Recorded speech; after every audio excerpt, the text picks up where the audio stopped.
ప్రభునందు ప్రియమైన సహోదరి సహోదరులారా, యేసుక్రీస్తు వారి నామమున మీ అందరికీ శుభాలు తెలియజేస్తున్నాను.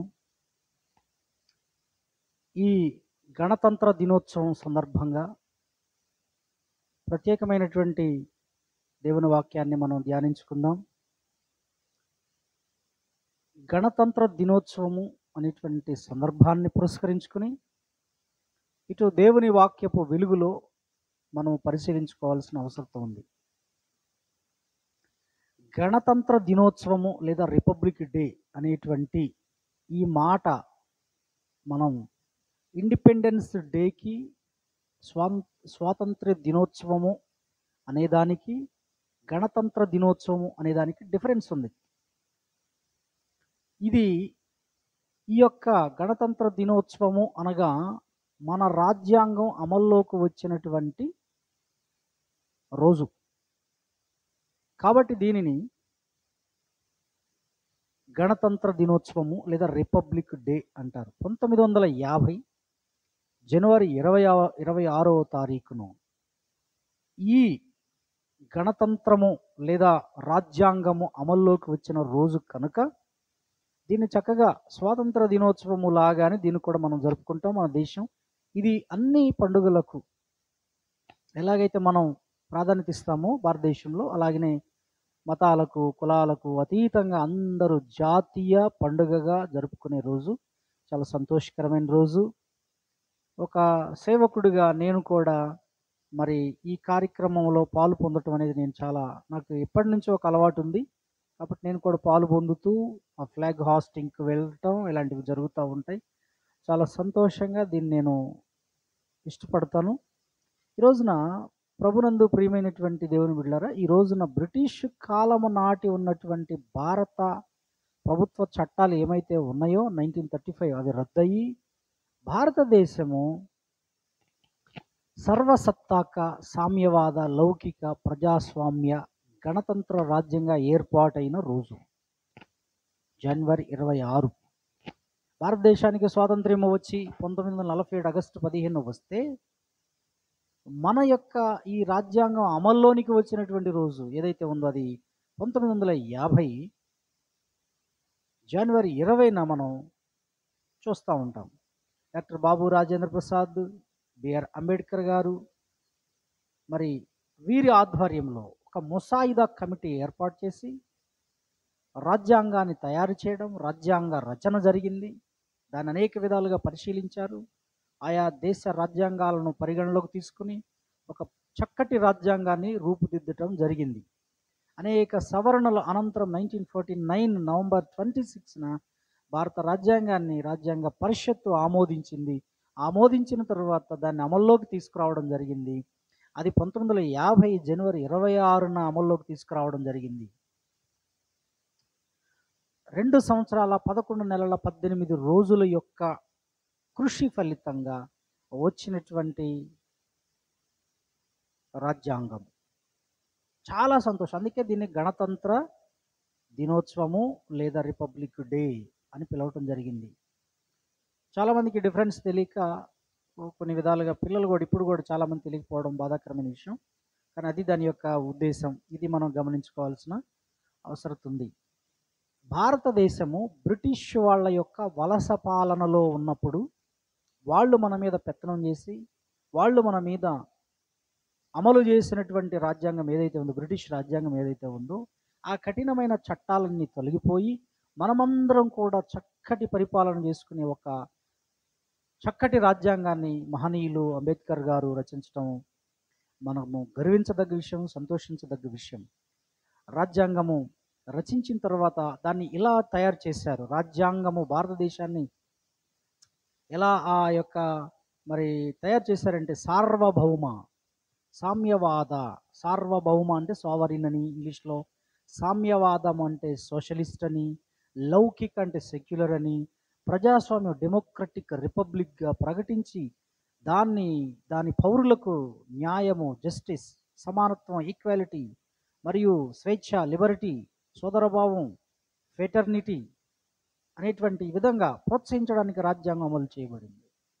ఇందులో 448 ఆర్టికల్స్ ఉన్నాయి. ఇందులో మొదట్లో 22 పార్ట్స్ ఉన్నాయి, ఇప్పుడు 25గా ఉన్నాయి. మొదట్లో 8 షెడ్యూల్స్ ఉన్నాయి, ఇప్పుడు 12 షెడ్యూల్స్గా ఉన్నాయి. అలా మన దేశం ఒక రాజ్యాంగాన్ని ఏర్పరచుకుని ప్రపంచంలోని అతిపెద్ద ప్రజాస్వామ్య దేశంగా మరి పురోభివృద్ధిని సాధిస్తూ అగ్రదేశాల సరసన ఉంది ఈ రోజున. ఇది ఎంతో సంతోషించదగ్గ విషయం. ఎంతో చక్కటి, ప్రపంచంలోనే ఇంత చక్కటి రాజ్యాంగం ఉండడం అన్ని దేశాలకు, ఏ దేశానికి లేని ధన్యత మన దేశానికి ఉంది. ఇంత చక్కటి రాజ్యాంగం మనకు ఉంది. ఈ రాజ్యాంగాన్ని అనుసరించి మనమే పరిపాలన చేసుకునేటువంటి విధంగా ఇది రూపొందించబడింది. మన దేశాన్ని ఇప్పటి వరకు రాజ్యాంగం వచ్చిన తరువాత, రాజ్యాంగం అమల్లోకి వచ్చిన తర్వాత 14 మంది ప్రధానులు, 15 మంది రాష్ట్రపతులు పాలించారు. ఇప్పటివరకు భారతదేశం విద్య, వ్యవసాయం, శాస్త్ర, ఇతర అనేకమైన రంగాలలో పురోభివృద్ధి సాధించింది, సాధిస్తూ ఉంది. ఇంకా 36, 37 కోట్ల జనాభాతో స్వాతంత్రం వచ్చిన తొలినాళ్లలో ఉన్న భారతదేశ జనాభా ఇప్పుడు భారతదేశ జనాభా 140 కోట్లకు చేరింది. ఇది ప్రపంచంలోనే నెంబర్ 1 స్థానాన్ని సాధించడం కూడా మనకు తెలుసు. అలాగనే యూత్ ఎక్కువగా ఉన్నటువంటి దేశాల్లో భారతదేశము ఒకటిగా మనం చదవచ్చు. ఇప్పుడు ప్రియమైన దేవుని బిడ్డలారా, దేవుని వాక్యాన్ని మనం చూసినట్లయితే మన ఇండియా గురించి బైబిల్లో చక్కగా రాస్తుంది. అందుకే నేను ఎంతో సంతోషపడతాను మన ఇండియా గురించి. భారతదేశం పేరు భారతదేశము అని తెలుగులో లేదు, కానీ హిందూ దేశం అనే ఎస్తేరు గ్రంథం 1వ అధ్యాయంలో చూస్తాం. హిందూ దేశం మొదలుకొని అసలు ఆ ఎస్తేరు గ్రంథం ప్రారంభ వచనంలోనే బైబిల్ గ్రంథంలో మన దేశానికి ఇంత ప్రాధాన్యత సంతరించుకోవడంలో ఎంత దేవుడు ప్రేమించాడో మన దేశాన్ని మనకు అర్థమవుతుంది.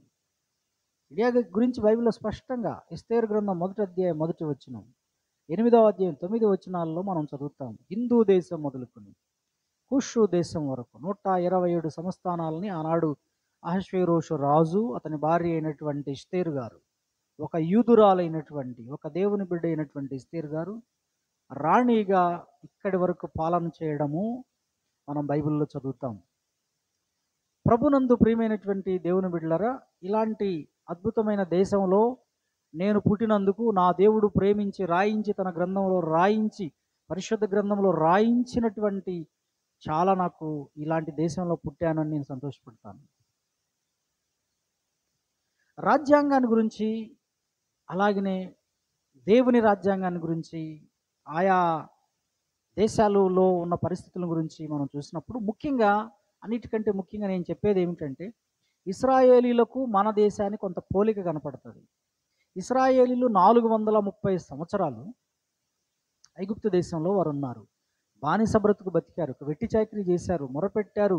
వారు మోషే నాయకత్వంలో ఆ దేశంలో ఆ ఫరో ఆ యొక్క బానిసత్వం నుండి బయటికి రావటం జరిగింది. దాస్యగృహమైనటువంటి ఐగుప్తులో నుంచి వారికి వెలుపలికి తీసుకొచ్చాడు మోషే అనే నాయకుడు. వారిని 40 ఏండ్లు అరణ్యంలో నడిపించాడు. 40 ఏండ్లు వారి జీవన విధానానికి కావలసిన ఒక రాజ్యాంగం వారికి ఇవ్వబడింది, అదే మోషే ధర్మశాస్త్రం. వారు ఎలా బ్రతకాలో, వారు ఎలా జీవించాలో, మంచేదో చెడేదో, ఏది తప్పో ఏది రైటో వాళ్ళకు ఒక రాజ్యాంగము ఆ ఇశ్రాయేలు జాతికి ఇవ్వబడింది. అలాగనే మన భారత జాతికి కూడా బిఆర్ అంబేద్కర్ గారు ఒక రాజ్యాంగాన్ని ఇవ్వటం జరిగింది. ఆయన తీసుకొచ్చిన ఈ రాజ్యాంగంలో ఎన్నో సంగతులు నిజంగా మనకు సంతోషాన్ని కలిగిస్తాయి. కాబట్టి ఒక పోలిక కనపడుతూ ఉంటుంది. మనం కూడా అలాగనే దాస్య శృంఖలాల నుంచి విడిపించబడ్డా మనకు కూడా 1950 జనవరి 26న ఒక రాజ్యాంగం అమల్లోకి రావడం జరిగింది. ఇశ్రాయేలుకు కూడా అలాగనే. ఇశ్రాయేలీలు వీళ్ళందరికంటే కూడా వేల సంవత్సరాల నాడు ఇశ్రాయేలీల జీవితంలో ఇది మనం చూస్తాం. దేవుడు వాళ్ళకి చక్కటి ధర్మశాస్త్రాన్ని ఇచ్చాడు. వారు చక్కగా ధర్మశాస్త్రం ప్రకారంగా వారు ముందుకు వెళ్ళడానికి. అలాగనే వారిని పరిపాలన చేసే రాజులు కూడా ఆ ధర్మశాస్త్ర గ్రంథాన్ని చదవాలి అని, వారు బ్రతికినంతకాలం, వాళ్ళను పరిపాలించినంతకాలం దాన్ని చదవాలని ద్వితీయోపదేశకాండం 17వ అధ్యాయం 14 నుంచి 20 వచనాల్లో కూడా మనం చదువుతాం. కాబట్టి దాస్య శృంఖలాల నుంచి విడుదల పొందిన ఇశ్రాయేలీలకు మోజెస్ లా ఎలాగైతే వాళ్ళ నడిపిస్తూ ఇప్పటి వరకు ఉందో వేల సంవత్సరాలుగా, అలాగనే 75 సంవత్సరాల నాడు, ఇది 75 వసంతాలు మనం జరుపుకుంటున్నాం. మన దేశానికి రిపబ్లిక్గా లేదా మనం పరిపాలించుకునేటువంటి హక్కులను, రాజ్యాంగాన్ని మనం కలిగి ఉన్నాము కనుక ఇది 75 వసంతాలు. ఇప్పటికీ ఎంతో సంతోషకరమైనటువంటి విషయం. కొంత ఆ కంపారిజన్ మీకు చెప్పడం కొరకు నేను ఇది చెప్పడం జరుగుతుంది. అయితే ప్రియమైన దేవుని బిడ్డలారా, ఇలాంటి స్వేచ్ఛాయుతమైనటువంటి దేశంలో బ్రతుకుతున్నాం. ఇలాంటి రాజ్యాంగాన్ని కలిగినటువంటి మన దేశంలో, ఈ రాజ్యాంగంలో ముఖ్యంగా మత స్వేచ్ఛను గురించి ఇవ్వబడింది. కొన్ని ఫండమెంటల్ రైట్స్ గురించి అందులో రాయబడినవి. ప్రియమైన దేవుని బిడ్డలారా, గమనించినట్లయితే వాటిలో ముఖ్యంగా ఫండమెంటల్ రైట్స్లో మనం చూసినప్పుడు ముఖ్యంగా మత స్వేచ్ఛ ఎంత చక్కటిది. ఏ మతాన్నైనా నిరాటంకంగా స్వేచ్ఛగా చెప్పుకునేటువంటి ఒక చట్టము ఇందులో ఉంది మన భారత రాజ్యాంగంలో. అందుని బట్టి నేను చాలా సంతోషపడతాను. కానీ ఇప్పుడున్నటువంటి తరంలో, ఇప్పుడున్నటువంటి పరిస్థితులలో దాన్ని కూడా, అలాంటి చట్టం మనకి ఇవ్వబడ్డా కూడా క్రైస్తవులు ఎక్కడికైనా వెళ్ళి వాక్యం చెప్పుకోవాలి అంటే కొంత భయం కలుగుతున్న పరిస్థితులు. ఇప్పుడున్న ఈ మత ఛాందసవాదులు ఎవరైతే ఉన్నారో వాళ్ళు, మీకు ఏదైనా లైసెన్స్ ఉందా, ఏదైనా పోలీస్ స్టేషన్ నుంచి ఏమైనా అధికార పత్రం తెచ్చుకున్నారో చూపించండి, లైసెన్స్ చూపించండి, అప్పుడు స్వార్థ చెప్పండి. ఎక్కడైనా పోయి చెప్పుకునేటువంటి హక్కు రాజ్యాంగం ఇస్తే దాన్ని వీళ్ళు మీకు లేదు, హక్కు లేదు అనేటువంటి పరిస్థితి మనం చూస్తూ ఉన్నాం. కాబట్టి కొన్నిసార్లు రాజ్యాంగం యొక్క విలువలను మూర్ఖులైనటువంటి వాళ్ళు వ్యతిరేకించడం బాధాకరంగా అనిపిస్తుంది. నేను ఈ సందర్భంలో కొన్ని మాటలు చెప్పదలుచుకున్నాను. మన దేశము ఎంత పురోభివృద్ధి చెందుతుందో కొంత నేను ఆందోళన చెందవలసిన పరిస్థితులు నాకు వచ్చాయి. కొంత ఆందోళన చెందుతున్న ఈ పరిస్థితులను చూస్తున్నప్పుడు నేటి భారతదేశాన్ని, ఈ భారతదేశాన్ని ఇప్పుడున్న పరిస్థితులు నేను చూస్తున్నప్పుడు బాధ కలుగుతూ ఉంది. కొన్నిసార్లు ఆందోళన కలుగుతుంది. కొన్నిసార్లు ఈ అసమానతలను చూచినప్పుడు, ఏం అసమానతలు ఉన్నాయి మన దేశంలో?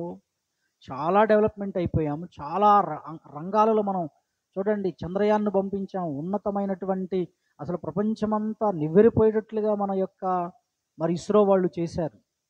చంద్రయాన్ను పంపించి చాలా చక్కటి ప్రయోగాలు చేస్తున్నారు. చక్కటి పరిస్థితులు మనం చూస్తున్నాం. పురోభివృద్ధి వైపు వెళుతున్నటువంటి భారతదేశంలో కొన్ని అసమానతలు నాకు కనబడుతున్నాయి.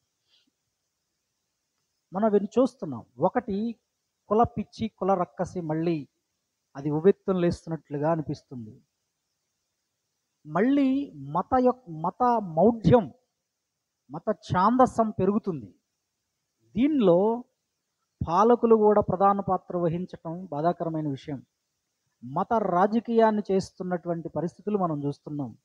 మత రాజకీయము చేస్తున్నప్పుడు పురోభివృద్ధి వైపు వెళ్లాల్సిన దేశము, దాని స్థితిగతులు ఆగిపోతాయి. ఇది పాలకులు గ్రహిస్తే చాలా సంతోషం ఈ రిపబ్లిక్ డే సందర్భంగా.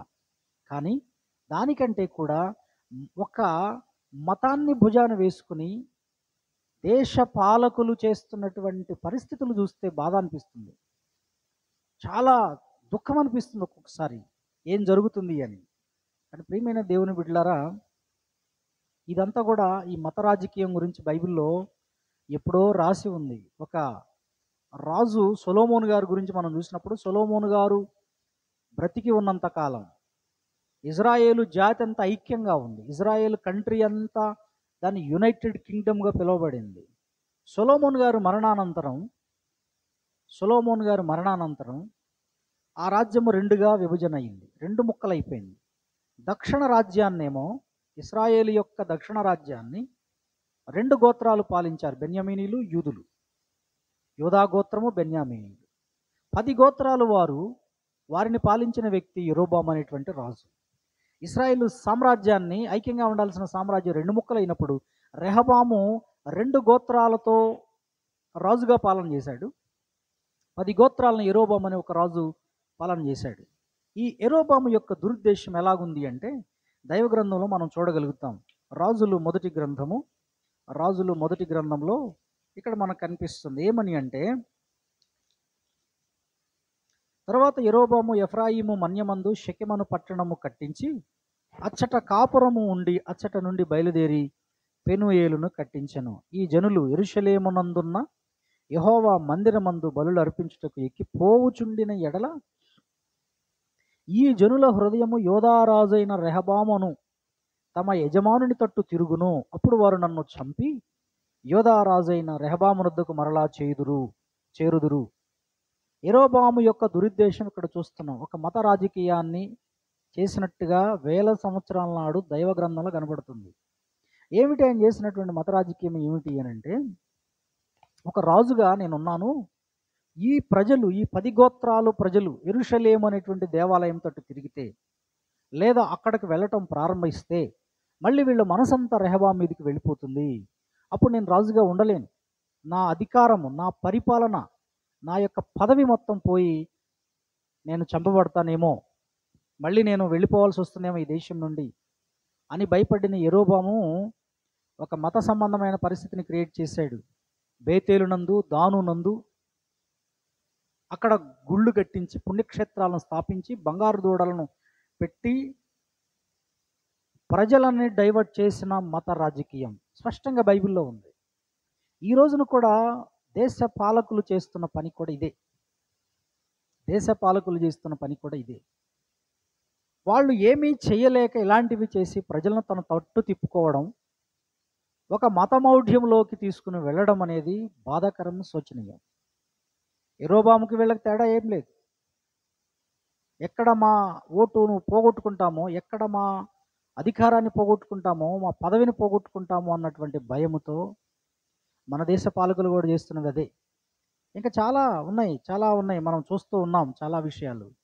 అలాగనే బైబిల్ గ్రంథంలో హేరోదు మహారాజు అనేటువంటి వాడు కూడా యేసు ప్రభువారి కాలంలో యెరూషలేము దేవాలయాన్ని పునరుద్ధరణ చేసి యూదుల యొక్క మన్ననలు పొందాలని, యూదుల యొక్క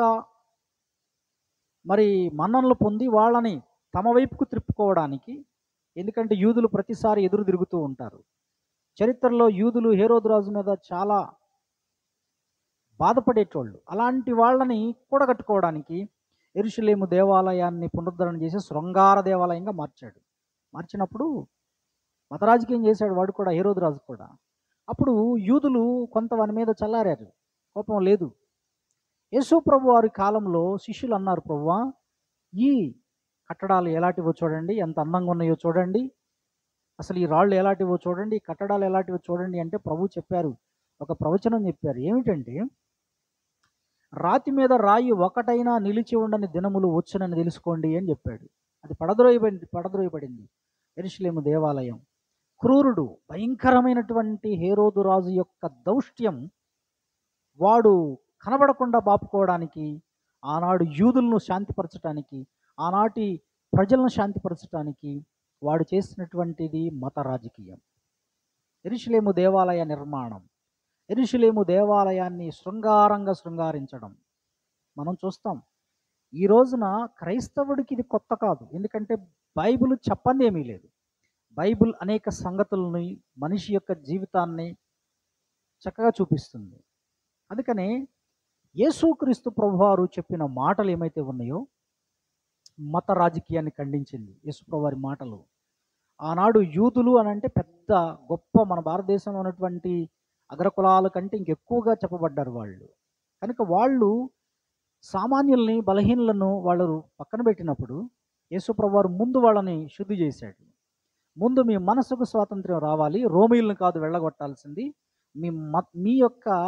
మీరు సంస్కరించబడాలి, మీరు బంధించబడిన దుస్థితి నుంచి బయటకు రావాలి, మీరున్న పాపపు స్థితి నుంచి బయటకు రావాలని ప్రభువు వారిని ఎప్పటికప్పుడు ఆ కుల రక్కసి నుండి బయటికి తీసుకొచ్చే ప్రయత్నం చేశారు యేసు ప్రభువారు. అందుకనే ఆయన చెప్పారు, మీరు నా సత్యమందు నిలిచిన వారైతే సత్యం మిమ్మల్ని స్వతంత్రులుగా చేస్తుంది, నా వాక్యమందు నిలిచిన వారైతే సత్యం మిమ్మల్ని స్వతంత్రులుగా చేస్తుంది అని ప్రభు ప్రేమ వాక్కులు ఆనాడు తెలియపరిచాడు. అందుకే దాన్ని నిజమైన స్వాతంత్ర్యము, మనిషికి నిజమైన స్వేచ్ఛ ఇచ్చేది ఏమిటంటే దేవుని మాటలే, యేసుక్రీస్తు ప్రభువారు చెప్పిన మాటలే. ఆనాడు యేసు ప్రభువారి కాలంలో రోమీలు ఉన్నారు. రోమీలు ఉన్నప్పటికీ రోమీల మీద యేసు ప్రభువారు యుద్ధం చేయలేదు, ఒక్కళ్ళని కూడా ఏమనలేదు. రోమీలను, తన ప్రజలని, యూదులైన వారిని, తన జాతి వారిని, తన యొక్క ఆనాడు గొప్ప అని చెప్పుకుంటున్నటువంటి కుల పిచ్చితో, మత పిచ్చితో రగిలిపోతున్న ఆ ప్రజలను సంస్కరించాలనుకున్నాడు. మానవాళి కోసము ప్రాణం పెట్టాడు, రక్తమును చిందించాడు.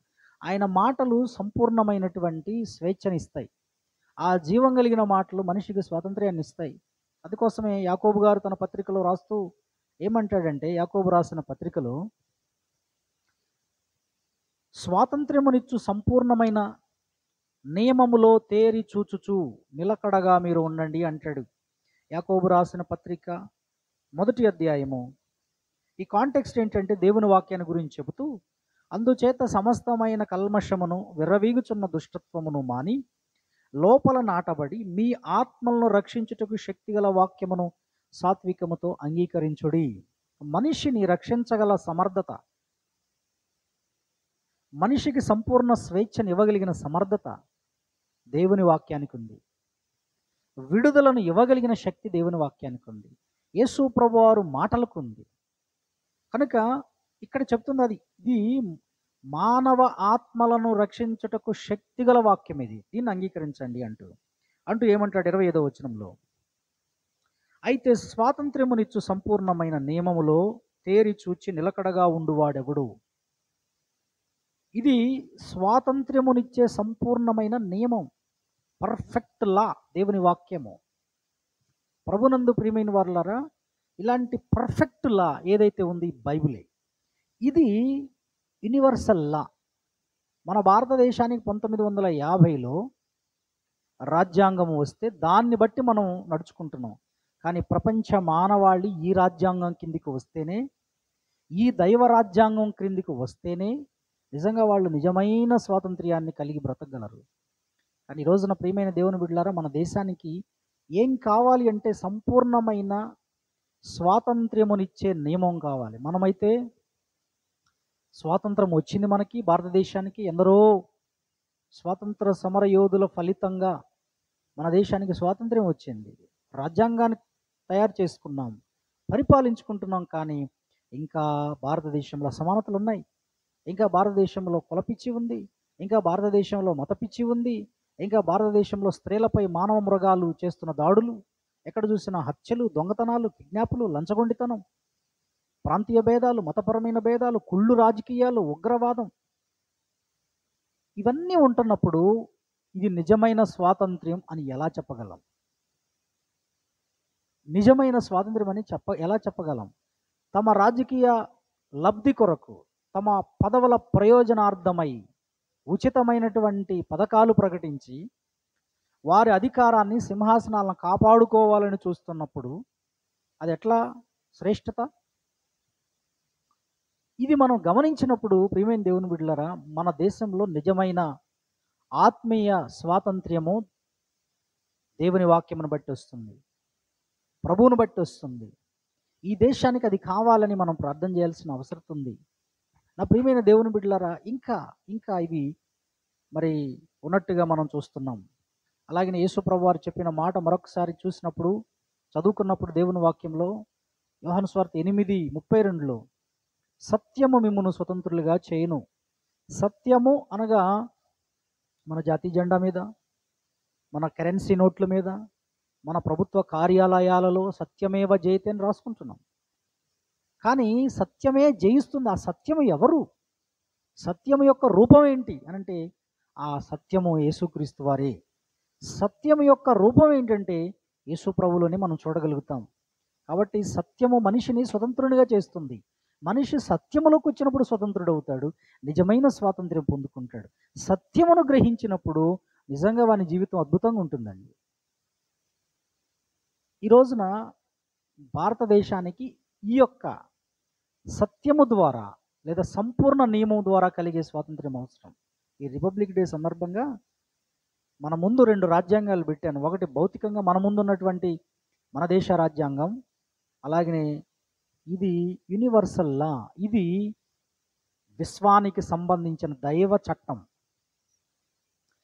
ఈ యొక్క రాజ్యాంగంలో కొన్ని లోటుపాట్లను ఏదైనా తీసుకుని విచ్చలవిడిగా ఇష్టానుసారంగా మనిషి బ్రతకొచ్చు, కానీ దీని నుంచి మాత్రం తప్పించుకోవడం అసాధ్యం. దీని నుంచి ఎవడు తప్పుకోవడం వీలు పడదు. ఎందుకంటే ఈ శ్రేష్టమైనటువంటి చట్టము జీవము కలిగిన చట్టము. ఇందులో జీవం ఉంది, ఇందులో శ్రేష్టత ఉంది, ఇందులో సంపూర్ణత్వం ఉంది, ఇందులో దైవాత్మ సంబంధించినటువంటి ప్రభువే ఆత్మ.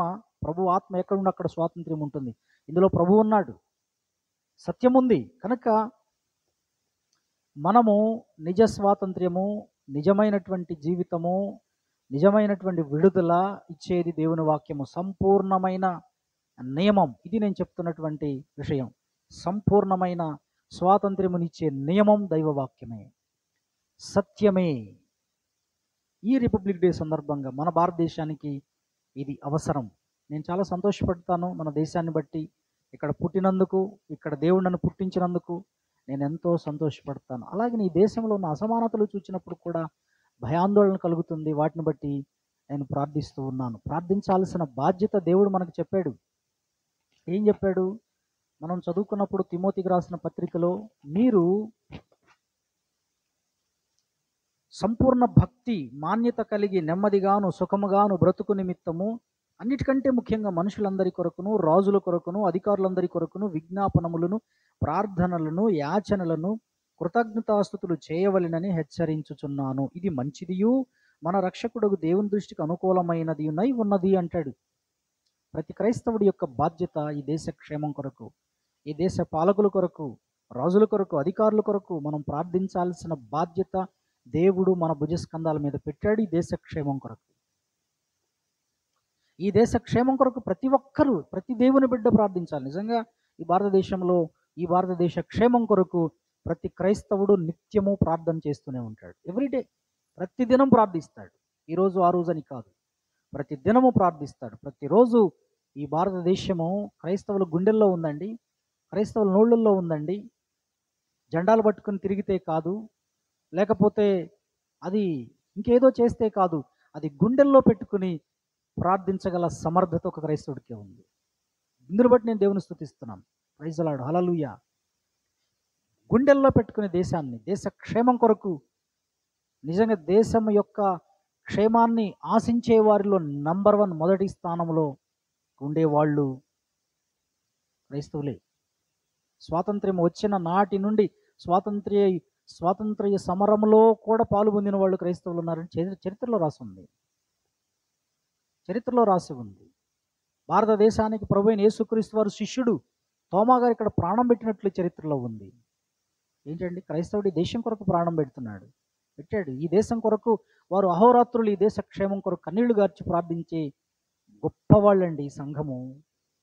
క్రైస్తవులంతా గొప్పవాళ్ళండి. కానీ ఈ రోజున బాధపడేది ఏంటంటే, నేను చాలా బాధపడేది ఏంటంటే, ఏ రాజ్యాంగం అయితే మత స్వేచ్ఛ హక్కునిచ్చిందో దాన్ని ఈ రోజున మేము బయటకు వెళ్ళి ఒక క్రైస్తవుడు వెళ్ళి సువార్తను ప్రకటిస్తుంటే మీకు లైసెన్స్ ఉందా అని అడిగేటువంటి దుస్థితికి, ఇలాంటి దిగజారుడు స్థితికి రాజకీయాలు తయారయ్యాయి, మనుషులు తయారయ్యేది ఎంతో ఆవేదన, బాధ నన్ను కలిగిస్తూ ఉంది. ఒక ప్రక్క పురోభివృద్ధి వైపు వెళుతుంది అని సంతోషపడాలా, ఇలాంటి అసమానతలు ఉన్నాయని బాధపడాలా అనిపిస్తుంది ఒక్కోసారి. నాకు చాలా ఆందోళన కలిగించే విషయాలు ఇవి రెండు. ఒకటి, కుల జాడ్యం అనేది ఇంకా వదిలిపోయింది అనుకుంటున్నాం, కానీ అది ఇంకా ఒక క్రైస్తవుడు, ఒక దేవుని బిడ్డ వెళ్ళి కిరాయి ఇళ్లలో, రెంట్ హౌసుల్లో రెంట్కి ఇవ్వని పరిస్థితి, ఒక దళితుడు అంటే ఇవ్వని పరిస్థితి. దీన్ని బట్టి ఈ అసమానతలు స్పష్టంగా కొట్టొచ్చినట్టుగా కనబడుతున్నాయి. రాజ్యాంగ విరుద్ధమైనటువంటి పనులుగానే ఇవి చెప్పొచ్చు. ఇవన్నీ కూడా బాధాకరమైన సంగతులే. ఈ అసమానతలన్నిటినీ దేవుని వాక్యము ఖండిస్తుంది.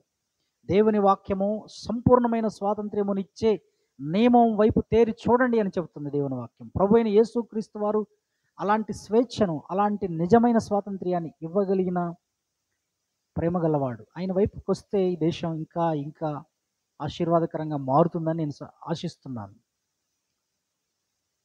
ఆ విధంగా ఈ దేశం ఉండాలని నేను కోరుకుంటున్నాను. ఈ దేశం ఇంకా పురోభివృద్ధి వైపు వెళ్ళాలని నేను కోరుకుంటున్నాను. నిజమైన స్వాతంత్ర్యం ఇచ్చేవాడు, సంపూర్ణమైన స్వాతంత్ర్యం ఇచ్చే నియమం దేవుని వాక్యమే. ఈ కార్యక్రమాన్ని వీక్షిస్తున్న ప్రియ సహోదరుడా, దేవుని వాక్యాన్ని గమనించాల్సిందిగా కోరుతున్నాను. మన భారతదేశ క్షేమం కొరకు ప్రార్థించాలని మీకు తెలియజేస్తున్నాను. మరొకసారి రిపబ్లిక్ డే శుభాలు తెలియజేస్తూ దైవ దీవెనలు మన దేశానికి మనకు రావాలని ప్రార్థన చేసుకుందాం. చిన్న ప్రార్థన. పరిశుద్ధుడైన తండ్రి, ఈ రిపబ్లిక్ డే సందర్భంగా మా దేశం కొరకు ప్రార్థిస్తున్నాం. మీ వాక్యం సెలవిస్తున్న దేశ క్షేమం కొరకు, రాజుల కొరకు, అధికారుల కొరకు ప్రార్థించండి. ఇది మంచిది, ఇది దేవుని దృష్టికి అనుకూలమైందని చెప్పి నీ వాక్యంలో రాస్తుంది. మా దేశ క్షేమం కొరకు ప్రార్థిస్తున్నాం. ఇంకా మా దేశము ఎంతో గొప్ప స్థితిలోకి, ప్రపంచంలోనే ఇంకా మొదటి స్థానంలోకి వచ్చేటట్లుగా చేయమని మా దేశ క్షేమం కొరకు ప్రార్థిస్తున్నామయ్యా. మా దేశ పాలకుల కొరకు ప్రార్థిస్తున్నాం. మా దేశంలో జరుగుతున్న మత రాజకీయాల గురించి బాధ కలుగుతుంది ప్రభువా. అలాంటి దుస్థితి నుంచి మా దేశాన్ని విడిపించండి. రాజ్యాంగము గౌరవించి, రాజ్యాంగంలో ఏం చెప్పబడ్డాయో ఆ విధంగా నడుచుకునేటువంటి మనస్సులు మా దేశ పాలకులకి ఇవ్వండి. తమ యొక్క అధికారాల కోసం, పదవుల కోసం ఈ రాజ్యాంగాన్ని దుర్వినియోగపరిచే వాళ్ళుగా వారు ఉండక, నైనా మేలుకరమైన, శ్రేష్టకరమైన పాలన మాకు అందించే పాలకులుగా వాళ్ళని మార్చి మహిమ పొందమని, ఏ ఒక్క మతం కాదు, ఏ ఒక్క కులం కాదు, ప్రతి ఒక్కరిని సమానత్వంగా చూడగలిగే విధంగా పాలకులకు మనసులు ఇవ్వండి. మహిమ ఘనత ప్రభావాలు మీరు పొందుకోండి. మా దేశం ఇంకా అందరూ సోదర భావంతో బ్రతకగలిగే కృపనివ్వమని, మా దేశంలో ఉన్నటువంటి ప్రతి అసమానతను కొట్టివేయండి, ప్రతి చెడుతనాన్ని కొట్టివేయండి, ప్రతి అవినీతిని కొట్టివేయండి. మా దేశము చక్కటి అద్భుతమైన ప్రపంచ దేశాలలో ఒక ఉన్నతమైన దేశంగా మార్చి మహిమ పొందుమని ప్రభువైన యేసుక్రీస్తు వారి నామములో ఈ ప్రార్థన అడుగుచున్నాను తండ్రి. ఆమేన్. తండ్రి అయిన దేవుని ప్రేమ, యేసుక్రీస్తు వారి కృప, పరిశుద్ధాత్మని యొక్క నిత్య సహవాసము ఇప్పుడు ఎల్లప్పుడూ సదా మనకు, మన దేశానికి తోడై ఉండి కాపాడును గాక. ఆమేన్. Praise lord. మీ అందరికీ